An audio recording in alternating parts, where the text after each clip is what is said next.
The world's fastest people racing average people is a pretty popular concept. But this week, we got some more crazy lore to add to the already existing 2 videos. The back marker, and Kennedy's far too good. Shelly Ann Fraser Pryce, 2-time Olympic gold medalist in the 100 metre, has returned to the track this season at age 38. At her son Zion's parent race, again. Even going as far as warming up before blowing other mums out of the park. A successful parent race title defense for her. But I won't lie, Jamaican parents move really well. How many other middle-aged mums bounce off the track like this?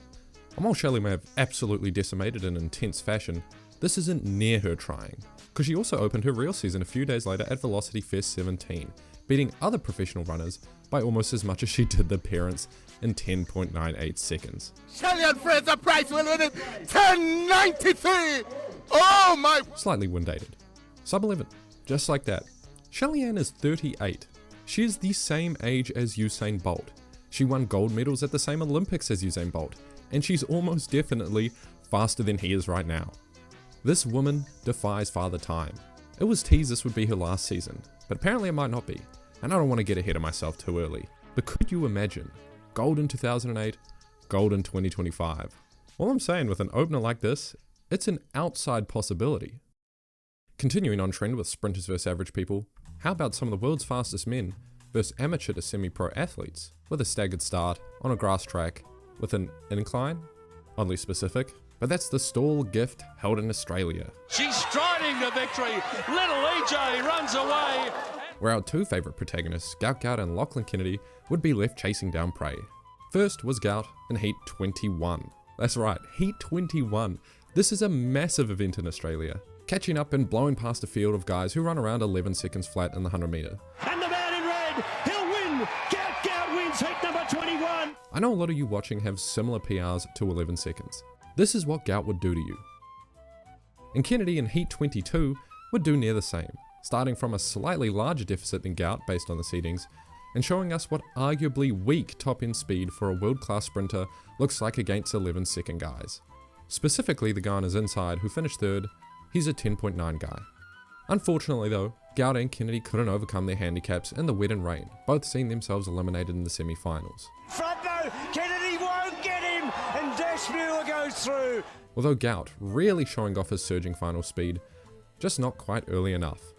And while one of the world-class men couldn't win, in the women's category, Brie Rizzo, Oz national bronze medalist and Paris 100 metre semi-finalist, won the entire women's competition from the back marker. No, hasn't got the statement, but right in the middle there, Santillia. Oh, Rizzo comes with a run. That's 17 heats of 12-second runners she had to beat, all of them starting ahead of her to take this crown. And I feel like at this point, the question on a lot of people's minds right now is why the hell are sprinters trying so hard to win some weird exhibition race on a grass incline? The prize is 40k. That's dang near the same amount of money you'd win for a world championship gold. Olympic semi-final, and you come to Stawell, and I see tears in your eyes. You show how much this race means. They also did have a race of the fastest athletes there, both men and women. Truly just a fascinating event. Grand Slam track could take some notes. Halftime show, an athlete versus the fans, maybe track personalities or even celebrities. Hit me up, Michael. And if you were here for the title, that was kind of that. But in other sprinting related news, the Tom Jones invite in Florida saw a flood of fast times. Courtney Lindsay took the men's Olympic development 100 metre, beating Christian Miller and Christian Coleman. Still close. Miller surging towards the end. In 9.97. Some interesting takes about Coleman's start being slower, but his top end speed also not seeing much improvement either. I mean, he got clawed back on by Miller, who's straight out of high school. Kenyan Sola Ajayi went 9.96 in the college division, Kalen Walker in lane 1 with his usual killer start, before Ajayi really took control of the race and looked comfortable doing it too. And it is Ajayi, 9.96. Wow. Some fun names behind him in 10 flat. And the women's side would see their first legal sub-11 this year, since Shelly Ann's was wind-dated. Navia Battle, 10.98 seconds. And that's not her in lane 1 or 5, she's lane 2, clawing it back on Mackenzie Long, the 2024 NCAA champ in the 1 and 2, who was also in the 200 metre Olympic final. That's some newfound top-end speed. But undoubtedly, the biggest talking point at this meet was Julien Alfred in the 200 metres, destroying a top field of Philly, Davis, Adeleke and Nita. 2 of these women Olympic finalists and she did it like it was nothing, running away with it on the final stretch, 21.88 seconds, in a basically neutral wind as well, and shutting it down on the line. Firstly, this is her weaker event, so she is in some absolutely destructive form right now. It's an early call, but especially after Paris last year, which as a reminder was a 10.72, a top 10 performance all time in the rain. Yeah, she's going to be dominant this year. Maybe not both the 100 and 200, but I think an untouchable year in the 100 is a massive possibility. Also first sub 20 in the men's 200, Sharamba, 19.99, barely squeaking under, but looking like he has a lot more potential.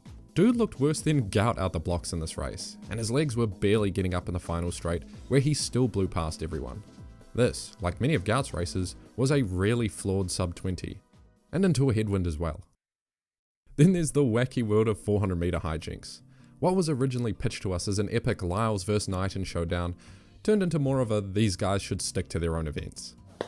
In the men's Olympic development category, Ja'Cory Patterson rinsed the field. Lyles was here too, in the white, headed off screen, while Patterson hammers it home, followed by 3 other guys behind him, then Noah Lyles in 45.87 seconds. Low past everyone. Lyles. He drops down. Okay, I don't want to hear any more of this, I should be on the relay squad bullshit. And then there's Knighton in the B race, not even going to start on that.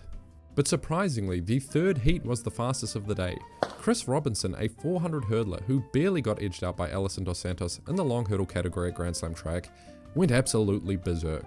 Running hard from the gun, exactly like he did at Grand Slam, yet this time, actually managing to hold on to his form in the final stretch into a 44.15 seconds. Bowling, it will be all Robinson. Wow. That's a world lead, and a 1.5 second PR. What the hell? But this result is why I'm a supporter of Grand Slam track. We're getting athletes forced to train and run another event with some pressure up their ass, and it's unlocking times they didn't even know they had in them. 44.15 makes Robinson faster across 400 meters than Karsten Warholm, Alison Dos Santos, and Rai Benjamin, the 3 fastest of all time in the 4 hurdles event. You can imagine what this is going to do for his confidence. Of course only time will tell, but in terms of raw speed, he might be a genuine threat to the Triple Crown. And speaking of 400s, Fred Kerley ran one at Mount Sac this weekend, and for the first time ever since 2022, I can believe it when Kerley says he's better than Noah Lyles. Noah really not on my level. I'm telling you that as a man. His first 400 meter in 2 years, and bangs out a 44.73. Kerley is such a unique athlete, historic times in the 100 and 400, but he really is built like a 400 guy. Strong is gonna take this one a cheeky little peek over at the clock. Are you kidding me, Fred Kerley? Just watch him run. His cadence is the slowest in most 100 meter fields, meaning he's got to be hitting the ground with more peak forces than anyone else in the race just to keep up. Now this just begs the question, why is he not a 200 guy as well? And lastly, for Tom Jones, even though Kerley technically ran at Mount Sac, the unbeatable, the GOAT, the tight-assed Holloway, opened his season with a loss. Honestly, not a bad race by any means. In fact, a hot start by Trey Cunningham meant he could put Grant's weakness on display. He's got a weak finish. But that's just the surface level sprint news. Did you know, 6 men broke 10 seconds this week? Jordan Anthony, NCAA athlete, a college football player in his spare time, went 9.98 seconds. That's what, the 6th NCAA sub 10 this year? It's a victory here, sub 10, 9.98. Akeem Blake also went 9.96 in Jamaica. And Braden Williams, that high schooler that went 9.99 a few weeks ago, tried 9.82.